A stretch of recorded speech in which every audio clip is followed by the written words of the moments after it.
So with the news that Final Fantasy VII Rebirth and Part 3, whatever that's going to be called, will have differences in regards to the order of locations you visit, I thought it would be kind of cool to speculate on how the opening portion of Rebirth may actually play out. So it'd be kind of cool to go over the structure, things that'll happen, maybe some of the battles, pretty much leading until you get to Fort Condor. Now, some of these ideas are my own, and I'm sure some of these are going to be groupthink. When you get the Final Fantasy community together, a lot of crossover happens and overlapping happens, so I'm not trying to steal anyone's ideas, so if I bring up something that someone else talked about, it's purely just, coincidence. But people like Maximilian Dood, who have been spot on so far with their theories on how this entire franchise is going to be structured, has also brought up some really great ideas, so I wanted to include some of his ideas in this video as well. So much like Max, I fully believe that this game will open up with that Kalm flashback where Cloud is telling his version of events of what actually went down in Nibelheim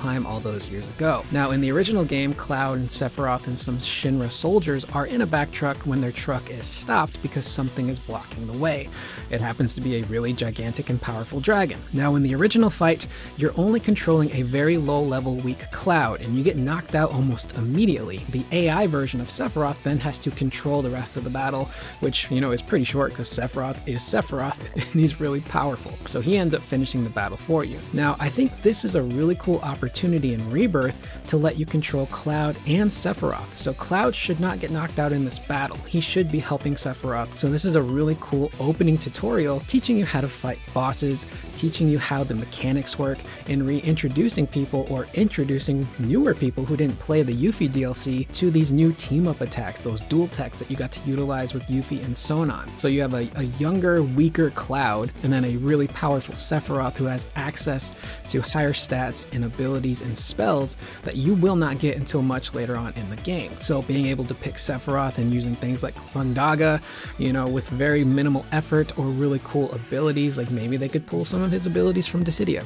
would be really cool to give you a preview of, hey, this is what your characters are going to eventually become, just to get people reacclimated with the battle system, the spells, and the abilities. Now, one little nitpicky thing I have here is how spells are named.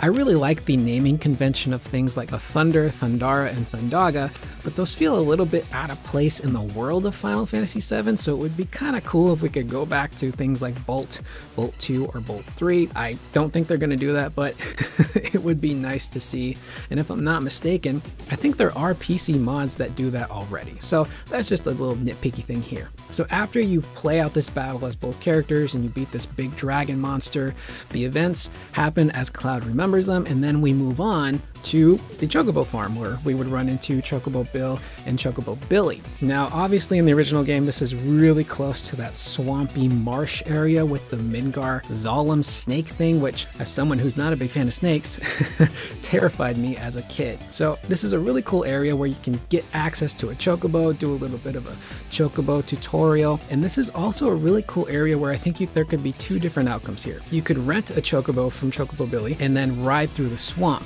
running into the snake. However, you wouldn't fight the snake.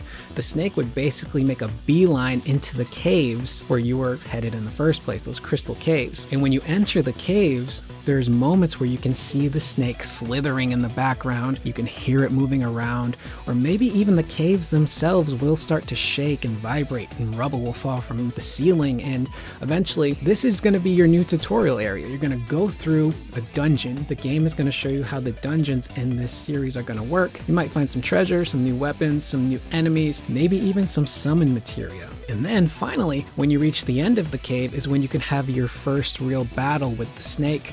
You beat it, you move forward. Now the other option could be you go to the marsh and you try to cross on foot and you fight the snake in the marsh. Now what you can do here is maybe after you do enough damage to it, it retreats into those caves. And the same thing would sort of play out and be similar. You're going through the caves, you might hear the snake, you might see it slithering around in the background until eventually you have to fight it at the very end of these caves. In the world of Final Fantasy VII, there's only one snake, so this snake needs to look creepy. It needs to look scary. It needs to look really menacing. Maybe something similar to how the snakes in Final Fantasy 15 looked. However, in the world of Final Fantasy 15, those snakes were pretty plentiful. They were all over the map. And if I'm not mistaken, there was one mission that was a timed mission where you had to fight a number of different snakes in one localized area, which is a nightmare to me. So I think the snake in 7, since, you know, in the world of Final Fantasy 7, there's only one snake, this thing needs to look massive. It needs to look bigger than the snake we saw in Final Fantasy 15. It needs to look more snake-like, if you ask me, because the one in 15 obviously is a cobra, but its face looked a little bit more fantastical. I want to see a terrifying king cobra that is gigantic, the size of a, maybe not a mountain. Realistically, we have to fight this thing still, so the snake still needs to be big. It needs to be bigger than the ones we saw in 15, it needs to be fast, and it needs to look really realistic and scary. So maybe you fight the snake in the caves near the exit, or maybe you exit out of the cave and the snake is there waiting to ambush you. And this would be a really cool opportunity to mess with Fort Condor. So maybe battling the snake, in the background you can see Fort Condor in the distance. Now, Maximilian Dood also brought up the fact that Fort Condor at the beginning of the game doesn't really make sense, and he's right. When you go to Fort Condor at the beginning of the OG Final Fantasy VII, it's kind of inconsequential. There's nothing there for you to do until much later in the story, so perhaps Fort Condor could still be there, but it's just inaccessible. Maybe there's some guards out front that stop you from going in, or maybe it's just moved to a different area of the map altogether. So you fight the snake, and as a cool little reward, if you head back to the Chocobo farm, maybe Chocobo Bill will give you your first real summon materia, and that would be the Chocobo Mog materia. So obviously all of this would take place over the course of maybe the first 6 to 8 hours of the game. I imagine there'd be some stuff in between, random battles, maybe there's some smaller dungeons you might come across before you get to the actual swamp marsh area of the game. But that's just how I kind of fleshed out those first few hours of the game and how I think it's going to be structured at the beginning. So it's just a tiny little section of what my brain has been thinking about these last couple of days. However, that's basically the video. If you guys want to leave your thoughts in the comments below about how you think Rebirth is going to open up, how things are going to be structured, and the things that you're going to do, I would really love to hear all of your guys' theories in the comments down below. It's really cool to have the entire community come together on this kind of stuff and to really kind of plot out what is going to happen in this game. So I'm Curious Corduroy. I will see you guys in the next video. Please remember to always be excellent to one another.